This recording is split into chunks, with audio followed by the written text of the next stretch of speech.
Andy Runyon. Ezekiel Jacobson. Nick Jacobson. William Barrick. What has been your experience with mental illness? You know, when we were younger, if you had mental illness, you were sort of outcasts. You know, you were different, so you were kind of left alone. And it wasn't talked about. A lot of people had it, probably more than what people knew, and it was just ignored. Now, since I was in law enforcement, we had a lot of training in mental illness and trying to help people with mental illness when you ran into them. So it's become a lot more educated, more information's out there on it than it used to be. Have either of you been diagnosed? No, other than, you know, when I was a kid, I had ADD, which isn't exactly a mental illness that we talk about, but it does cause you problems in your everyday life. Back when I was a kid, they didn't talk about ADD. They didn't even diagnose anybody with ADD. You were just, if you had it bad enough, you were a problem student because you didn't pay attention and you couldn't sit still. Now they've got medication and they know what it is and they try to help you a little bit more with it. But other than that, I had that issue. That was about the only one I had. In college, I got diagnosed with, the diagnosis was slight ADHD, which meant that He's laughing. like it wasn't enough to be medicated, but it was enough that I could get extra help in school. And I think like extra help in school did make a difference. Like my test grades went up a little bit just by changing, like, so before I took a test like everybody else in the classroom, and then there were lots of people walking around and windows and noises and stuff. And then after the diagnosis, I got to take the test in a kind of like a little closet, a private room where there was no distractions and no windows and no noises. And I was able to concentrate better in that environment, and I did better on the tests. And it was enough of a difference that my professors like noticed and talked to me like, holy cow, you did really well on this one. You surprised me. Me as a person, when I was in school, my brother was a straight A student, valedictorian in the class. My sister was valedictorian in the class. They're both straight A's. I struggled. So being in the middle, and my brother reads something one time, he's got it. I read stuff. 3 pages later, it'd be talking about what I read 3 pages before. I'd have to go back. I'd have to go back 3 pages and reread it because I couldn't understand what they were saying 3 pages ahead. So I've had to do that with whole chapters. Yeah. And so, yeah, I mean, not that I didn't think I'd be successful. I mean, but I did struggle in a lot of areas.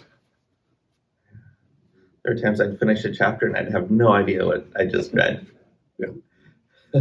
Made it tough when you're taking tests the next day on what you were supposed to be reading. Yeah. The one thing it's done for me, it keeps me active because my wife, she doesn't understand why I go for 4 or 5 mile walks during the day, why I go out to my friend's house and work on woodworking and stuff like that, or go just cut wood at his place. She doesn't understand that I don't sit still. I can't. So as long as I got stuff to do, I'm okay. Yeah. I think it has helped in that regard. Like always being able to just be on your feet all day and choose a profession where you can do that. Or like part of like fire and EMS is you never know what's coming. And so being able to like switch really fast and adjust on a moment's notice, like helps you kind of hyper focus on that task at hand. And, or if there's, like if you go to a car wreck, sometimes there's a lot of different activities happening at the same time.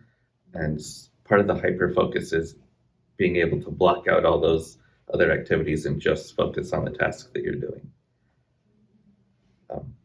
But also sometimes you're thinking about 6 different ways to do the same thing. And because of that, it makes you a better person for whatever you're doing. So it's kind of a double-edged sword. Sometimes it makes you better, and sometimes it makes you distracted. Does anyone in your family have a diagnosis? Have they had mental illness? Yeah, so ADHD is definitely a genetic trait. And my dad and his mother both exhibited traits of it. And so my dad first learned about it during the time when I was in college. And then he said, I saw all these ADHD traits in my mom. I think maybe you should see if you have it. I don't know, is there a way for you to get tested? And so I looked into it and started asking around. And that's how I eventually got connected with somebody who could diagnose me. But my dad never did. And I think if he had, his life would have been a lot easier, even to now. But because he never sought out the help, I don't think he's ever acquired the tools to deal with it in the best way possible and to make his life easier. In my family, my son has ADD, and he got diagnosed, he got medication, but then he didn't always stay on it, and it did disrupt his life a lot because he couldn't concentrate. He had outbursts because he couldn't figure things out. So he did have issues. So how did you get help with it? So one is I saw like a psychiatrist. It was like a student services office, I think. And different universities are going to call it different titles. But also, like, as mental health has become a more popular subject and society has worked to remove the stigma from it, where people are talking about it. And so now there's more discussion about it on social media. And there's such a thing as like ADHD coaches, which is a new concept. But then they share little like clips of advice on social media. And so you can watch those and just learning about the increased awareness of it and like what people are writing and saying about it kind of helps you get different coping mechanisms to put in your toolbox. I had trouble probably with reading comprehension due to mine. I ended up spending a whole summer with my phonics, second grade phonics teacher, because otherwise I would have probably been in special ed. I wouldn't have been in the regular school. I'd had to go to special ed. But back then, if you didn't get help or you didn't, and back then you learned to cope with it. I mean, there wasn't the ability or special teachers and stuff to do all that they have in schools now. Once they diagnose you, of course, they didn't diagnose you back then. So you had to learn to cope with it on your own. And the thing is, if you weren't able to do that, then you did end up going to, the special ed, or you just fell behind. That was just the way it was back then. You didn't keep up with everybody. Yeah. I was lucky enough. I was able to learn to cope with it, just like I have dyslexia. In school, even in high school, math was I love math. Math teacher put the tests on the chalkboard, and he'd write the test questions out. Well, I'd turn the numbers around. So I got the problem wrong because I didn't use the right numbers. But he was smart enough, he knew I did that, so he'd give me, if I did the problem right, even though I used the wrong numbers, he'd give me 90%. He wouldn't give me 100, but he'd give me 90% because he knew I knew what I was doing. I just messed up my number. Yeah. And I still do that. When I was working, they'd send me a phone number over the radio. I'd write it down, call the person. Nope, we didn't call.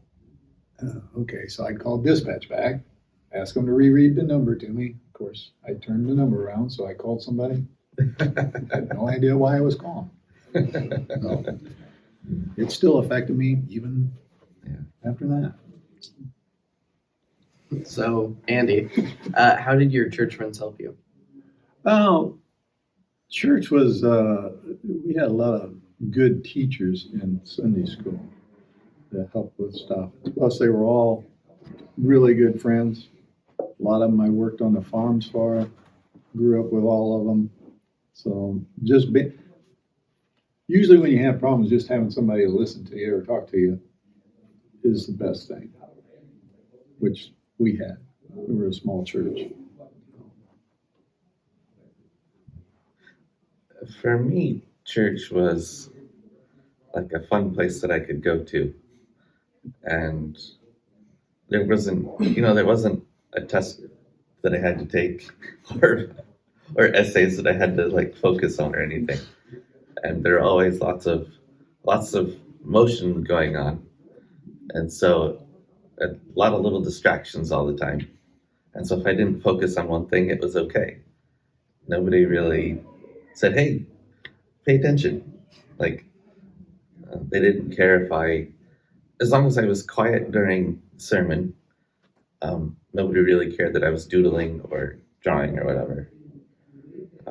Or like, I don't know, folding and making paper airplanes. I wasn't throwing them, but like, nobody, I wasn't bothering anybody. And so church was kind of like a fun place that I could go to, and I didn't really feel like I was any different. What is something that you wish someone had told you when you were young that you want to tell the youth today?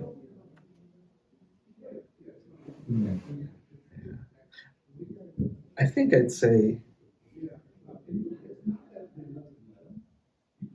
I like this morning we talked about intergenerational connections, and like I found that those were always really helpful.